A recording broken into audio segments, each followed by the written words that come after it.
Selamat malam pemirsa, publik dibuat heran dengan giat politik Ganjar Pranowo.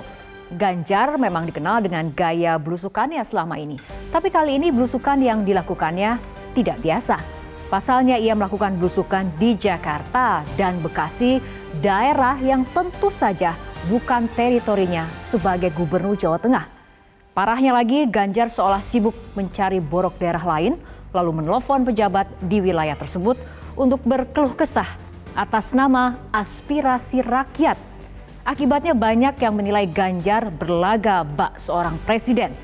Padahal rangkaian Pilpres 2024 saja belum dimulai. Tak elok rasanya sesama kepala daerah sibuk mengurusi persoalan dapur orang lain, seolah provinsi yang dipimpinnya sudah bebas dari masalah. Inilah yang akan kami sajikan dalam editorial malam hari ini. Ganjar sudah merasa jadi presiden. Bersama saya, Fitri Megantara.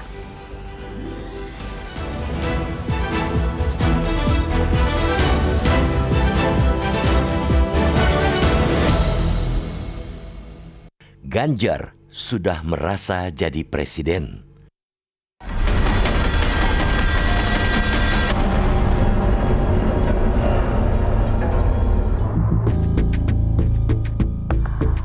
Belum juga mendaftar ke Komisi Pemilihan Umum atau KPU dan memenangi pemilu 2024, Ganjar Pranowo sudah berlagak seperti presiden. Ia sibuk belusukan, mencari borok dari daerah lain, lalu menelpon pejabat di wilayah tersebut dan memamerkannya ke media sosial. Ganjar bakal calon presiden dari PDI Perjuangan, seolah-olah sudah menjadi orang nomor satu di Republik ini, meminta suatu persoalan di suatu daerah untuk dituntaskan. Padahal, ia bukanlah kepala negara, melainkan hanya seorang kepala daerah, gubernur dari Provinsi Jawa Tengah. Tidak elok rasanya sesama kepala daerah sibuk mengurusi persoalan dapur orang lain, seolah provinsi yang dipimpinnya sudah bebas dari masalah. Kita harus katakan, aksi Ganjar main presiden-presidenan di sela-sela belusukan ke Pasar Anyar Bahari, Warakas, Tanjung Priok, Jakarta Utara pada Sabtu 24 Juni lalu sudah kebablasan. Publik dengan akal sehatnya tercengang melihat Ganjar menelpon penjabat Gubernur Heru Budi Hartono dan langsung mengontak Sekda Jakarta Joko Agustiono. Kepada Joko, ada dua hal yang diminta Ganjar agar menjadi atensi pemerintah Provinsi DKI. Pertama, soal retribusi pajak bulanan yang dirasa pedagang terlalu mahal. Kedua, soal counter KJP atau toko bahan pangan murah agar dibuka kembali. Mereka geram karena aksi Ganjar ibarat peribahasa gajah di pupuk mata tak tampak, semut di seberang lautan tampak. Bukankah ada cara-cara yang lebih elegan tanpa harus menelpon kepala daerah setempat di tengah kerumunan? Publik semakin geram karena mereka begitu mudah menemukan informasi seputar Jawa Tengah dengan beragam masalahnya. Sebut saja, sepekan berjualan, UMKM di Pasar Johar Semarang masih sepi. Ada pula pejabat di Brebes yang menyatakan dari 25 pasar, 15 diantaranya dalam kondisi rusak atau kurang layak. Ini belum berbicara tentang angka kemiskinan di Jawa Tengah. Badan Pusat Statistik atau BPS mencatat ada sekitar 3,83 juta penduduk di provinsi itu, atau sekitar 10,93% dari total penduduknya masuk kategori miskin. Warganet juga menyuarakan masih banyak pekerjaan rumah Ganjar yang harus diurusnya 3 bulan sebelum masa jabatan berakhir, termasuk problem soal petani kendeng. Alih-alih mengamini suara politik, Ganjar malah membela diri. Kala berkunjung ke Bekasi, keluhan warga juga dia sampaikan kepada Wali Kota Tri Adianto Cahyono. Itulah yang ia lakukan terkait belusukan ke Pasar Anyar Bahari. Pun, kata Ganjar, dia cukup kenal dekat dengan Sekda Jakarta Joko. Dia menyalahkan nuansa sensi dalam kontestasi menjelang pemilu. Kemarin saya datang ke salah satu pasar, Saya telepon Pak Gubernur DKI dan Pak Sekda DKI karena dua-duanya saya kenal. Tapi kok dibully ya? Padahal itu saya lakukan dimanapun, termasuk kemarin ketika para pedagang bakso datang ke Semarang. Kemudian ada program PIRT di Bekasi. Dan saya telepon Wali Kota Bekasi, kata Ganjar usai manuver kampanyenya justru tak membuat publik puas. Ganjar boleh saja membela diri, tetapi terlalu berlebihan. Saat belusukan haruslah menjadi pelajaran. Proporsional saja dalam berkampanye. Jika memang bagian dari strategi kampanye adalah untuk mengangkat aspirasi publik warga Jakarta, namun jangan bergaya memerintah. Jangan sampai mau merebut hati rakyat justru menjadi menghina akal sehat dan etika politik yang belum diamini publik. Sebelum jadi presiden, ya bertindaklah sebagai bakal calon saja.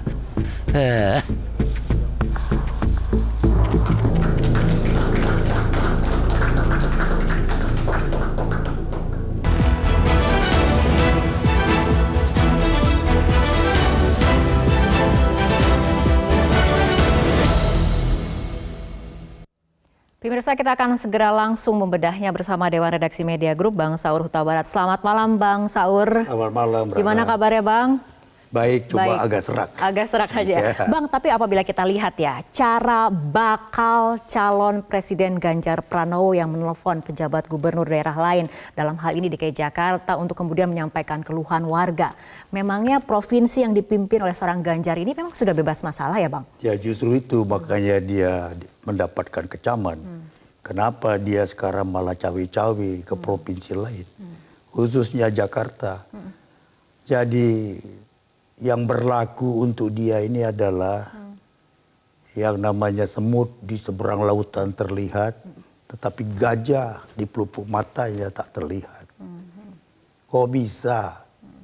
Ini makanya orang menyebut dia ini merasa sudah menjadi presiden, sehingga dia boleh pergi mengomentari, mendengarkan aspirasi dari provinsi-provinsi lain. Padahal di Jawa Tengah banyak betul urusan dia yang belum beres. Ada PR yang harus dikerjakan banyak gitu ya, Bang ya? Itu tanggung jawab dia. Dia masih seorang gubernur. Terlalu banyak menurut saya yang berat-berat di Jawa Tengah itu. Dan mumpung dia punya waktu, ya beresin lah.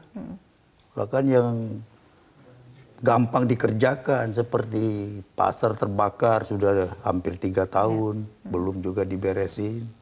Dan tentu yang paling serius adalah menyangkut kemiskinan. Ya. Karena di Jawa Tengah itu kemiskinannya yang memang memprihatinkan. Karena dia berada di atas rata-rata nasional.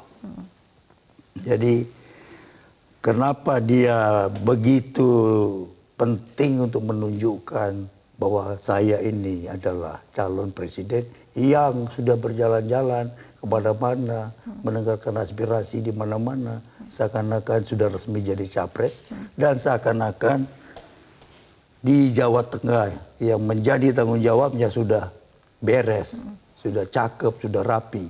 Tidak demikian. Artinya provinsi yang dipimpinnya sendiri masih banyak masalah yang harus dikerjakan dan fokus untuk diselesaikan. Tapi apabila kita lihat nih, Bang, dari pernyataannya Ganjar ini mengaku heran yang ia lakukan katanya malah dibully. Tapi memang apakah layak dipuji, Bang? Kalau dia merasa itu tidak layak dibully, maka di sini ada masalah kepekaan terhadap suara yang tidak setuju. Ini ada masalah kepekaan. Dan tidak, kalau dibuka di sosmed pun baris yang mengatakan, udah urus dulu lah Jawa Tengah sebelum lihat-lihat tuh urusan Jakarta. Ya Jakarta memang diduga suara dia rendah, sehingga dia nampaknya perlu jauh hari untuk turun ke Jakarta. Tapi itu melampaui teritori dia, bukan wilayah dia. Jadi ini bukan karena kepekaan terhadap masalah di suatu daerah, tapi lebih indikasinya pada menaikkan elektoral seperti itu, Bang Saur? Iya, benar. Dia cuma mau mencari popularitas. Toh dia tidak dapat menyelesaikan masalah itu. Dan di hari Sabtu begitu dia telepon Sekda. Ya itu kan hari orang tidak bekerja juga. seperti dia tidak bekerja di Jawa Tengah. Makanya dia bisa datang ke Jakarta, turun ke daerah ke permukiman. Jadi apa yang dia cari sebetulnya orang juga tahu. Tapi kayaknya krisis kreativitas. Krisis kreativitas. Ya, iya. Kenapa kemudian Bang Saur bisa bicara seperti itu? Iya, dia mencari masalah-masalah yang bukan di wilayah dia. Seharusnya dia cari aja masalah di tempat dia dan dia nyatakan bahwa dia akan perbaiki. Jadi ini bukan, menurut Bang Saur, bukan sebuah pelayanan publik ya, ketika kemudian seorang gubernur justru cawe-cawe di daerah yang bukan teritorinya seperti itu ya Bang Saur. Tapi tahan dulu nih jawaban dari Bang Saur. Kita akan ikuti jeda berikut terlebih dahulu.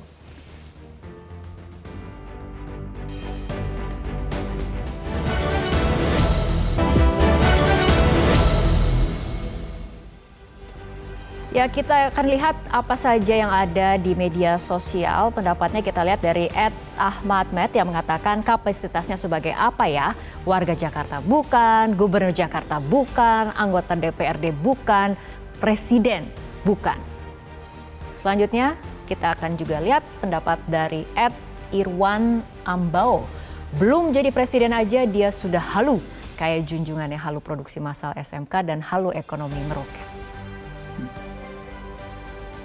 Kita lihat komentar berikutnya yang datang dari @eristibian pasande. Ini baru calon presiden, artinya dia optimis pasti menang. Kalau pesimis ya susah. Ya, itu ada beragam pandangan dari netizen. Bang Saur, gimana nih tanggapannya? Ya, memang langkah yang dia ambil ini tentu akan mengundang ada yang pro, ada yang kontra. Betul. Itu wajar-wajar saja.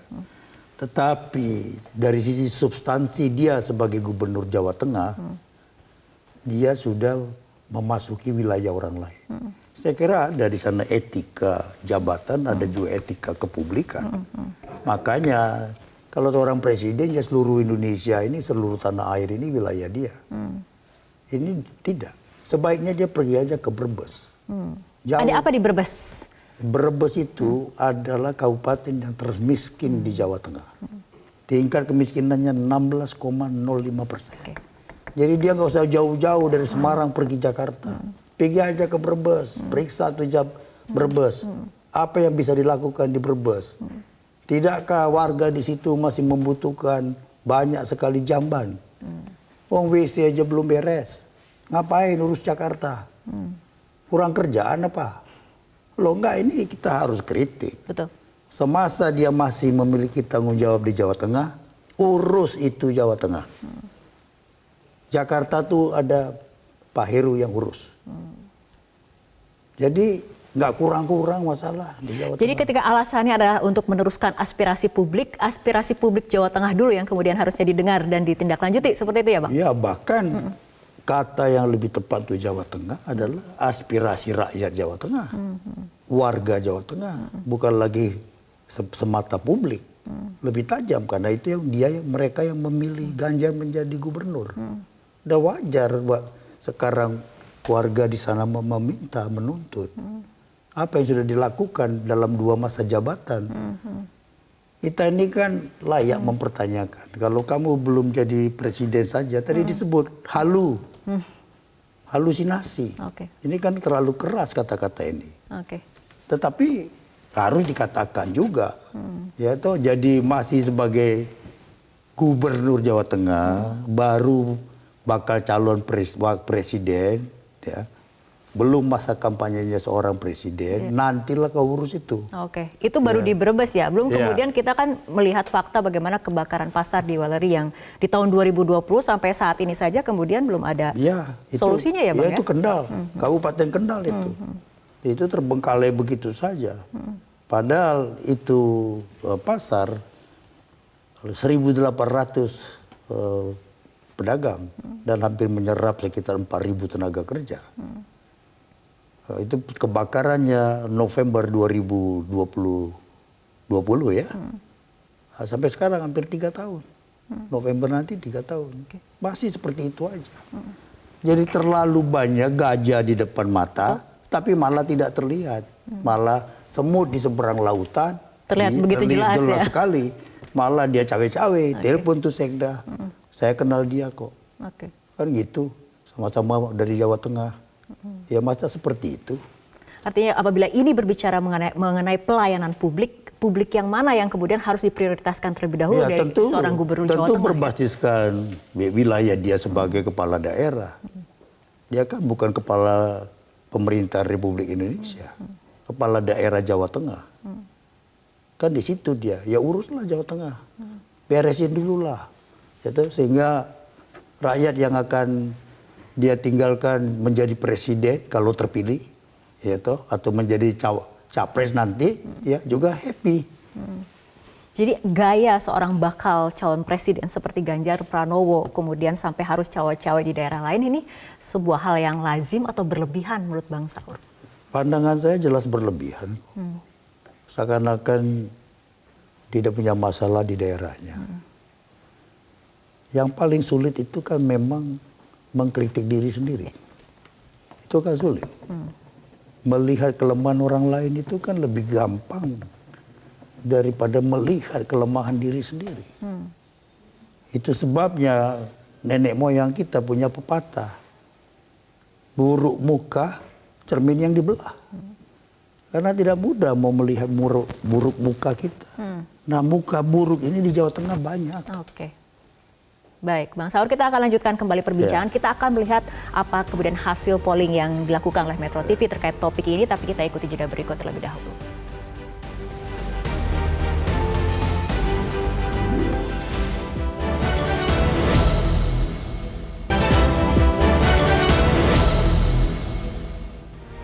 Ya pemirsa, kita akan lihat hasil dari polling yang dilakukan oleh Metro TV di Twitter @metro_tv dengan pertanyaan, bagaimana tanggapan Anda terhadap aksi Ganjar Pranowo blusukan di DKI? 26% mengatakan baik, mau dengar rakyat, tapi kita lihat 36% mengatakan kampanye tak etis, 38% lainnya mengatakan fokus daerah sendiri saja. Sementara itu kita akan lihat juga bagaimana hasil polling di Instagram. Dengan pertanyaan yang sama, hasilnya kampanye tak etis 78%, seharusnya fokus daerah sendiri 11%, dan baik mau mendengar rakyat 11%. Ini kalau misalnya kita lihat sebagian besar mengatakan kampanye tak etis dan seharusnya fokus dengan daerah sendiri, dan ini kemudian yang memang kita diskusikan ya Bang ya. Betul. Kemudian masalah di daerah sendiri harusnya lebih menjadi prioritas seperti itu. Iya betul.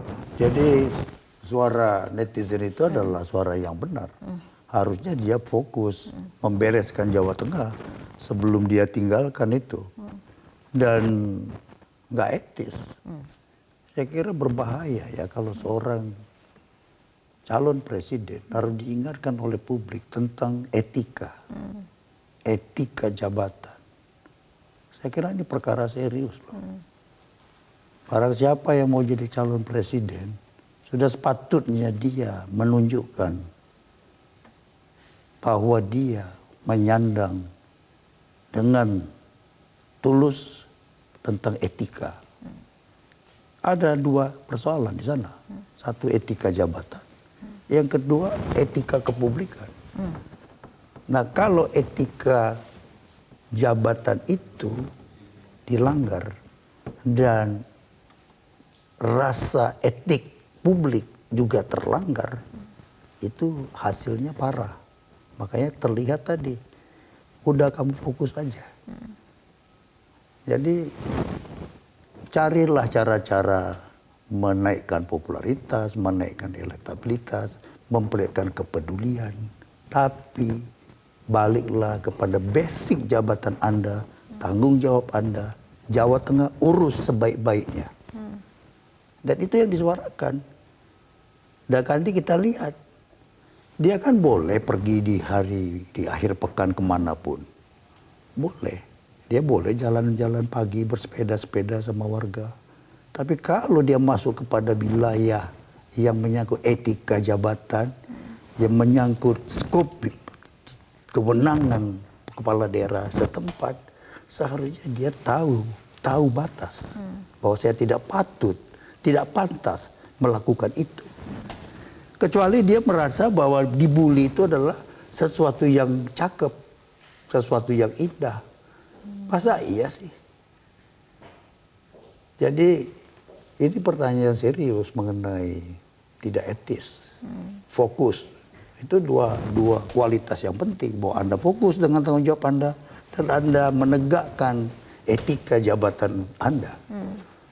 Oke. Dan ketika kemudian netizen ataupun publik yang terbalik justru mengingatkan mengenai etika jabatan ataupun etika kepublikan tadi, itu artinya memang seharusnya ini menjadi sebuah persoalan serius yang dipikirkan lebih lanjut seperti itu ya Bang Saud? Ya, dia mendapatkan kritik ini kan dia masih punya waktu untuk memperbaiki. Oke.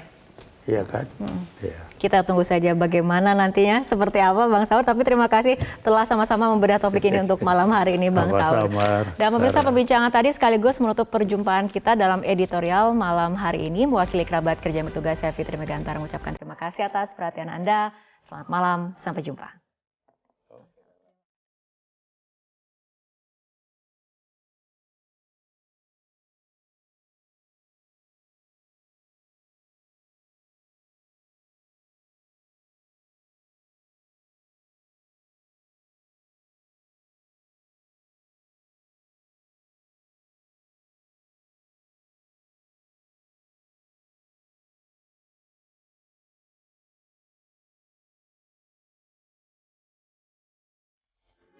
Metro TV